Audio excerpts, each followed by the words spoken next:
আসসালামু আলাইকুম। আজ ভালো নেই আমার, আপনার, আমাদের সকলের প্রিয় স্বাধীন বাংলাদেশটা। ভালো নেই আমাদের কুমিল্লা, নোয়াখালী, ফেনী, ব্রাহ্মণবাড়িয়ার প্রিয় মানুষগুলো। কয়েকদিন ধরে তীব্র বৃষ্টি ও ভারতের ডুমুর জল বিদ্যুৎ কেন্দ্রের বাঁধ খুলে দেওয়ার পর থেকেই পানি বৃদ্ধি পাচ্ছে আমাদের বাংলাদেশে। ভারী বর্ষণের সঙ্গে উজান থেকে বন্যার পানি ঢুকতে থাকায় ফেনী জেলার স্মরণকালের ভয়াবহ বন্যা দেখা দিয়েছে। এছাড়া ত্রিপুরার ভিতর দিয়ে প্রবাহিত হয়ে হাওড়া নদীর পানি বাংলাদেশের ব্রাহ্মণবাড়িয়া জেলায়, ধলাই নদীর পানি মৌলভীবাজার ও খোয়াই নদীর পানি বাংলাদেশের সিলেট জেলায় প্রবেশ করে বন্যার সৃষ্টি করে দিয়েছে। অন্যদিকে জানা যায়, গোমতী নদীর পানি আরও বাড়তে পারে, ফলে বন্যার পরিস্থিতি আরও ভয়াবহ হবে বলে ধারণা করা হচ্ছে।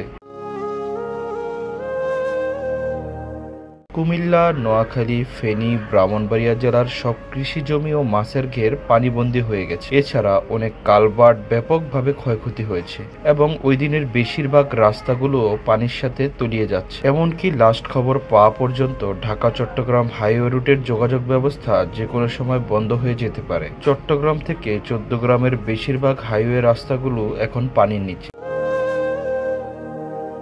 বিভিন্ন সংবাদ মাধ্যমগুলোর খবরে বলা হয়েছে, প্রায় 31 বছর পর ত্রিপুরা কর্তৃপক্ষ ডুম্বুর জলাধারের বাঁধের স্লুইস গেট খুলে দিয়েছে। সর্বশেষ 1993 সালে এই বাঁধের স্লুইস গেট খোলা হয়েছিল। ফেনীর উত্তরের 3 উপজেলা ফুলগাজী, পরশুরাম ও ছাগলনাইয়ার রাস্তাঘাট ও ঘরবসতি এখন পানির নিচে। সদর উপজেলা সোনাগাজীর অনেক গ্রামও প্লাবিত হয়েছে। মুহুরী, কহুয়া ও সিলোনিয়া নদীর পানি বিপদসীমার 100 সেন্টিমিটার উপর দিয়ে বয়ে যাচ্ছে।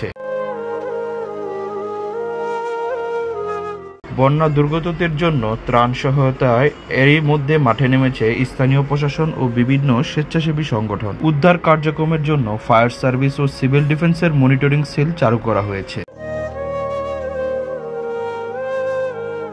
বাংলাদেশের বন্যা নিয়ে ভারত বরাবরই দায়ী। তাই বাংলাদেশের ছাত্র সমাজ, বিশেষ করে ঢাকা বিশ্ববিদ্যালয়ের ছাত্ররা এই অন্যায়ের বিরুদ্ধে প্রতিবাদের ঝড় তুলে রাজু ভাস্কর্যের প্রাঙ্গণে। ভারতের এই অন্যায় বাংলাদেশের মানুষ আর কতদিন মানবে, এই প্রশ্ন রেখে গেলাম আপনাদের কাছে। আজ বিদায় নিলাম, ভালো থাকবেন এবং বর্তমানে দেশের এমন ভয়াবহ পরিস্থিতিতে সবাই বন্যায় ক্ষতিগ্রস্ত মানুষগুলোর পাশে দাঁড়াবেন।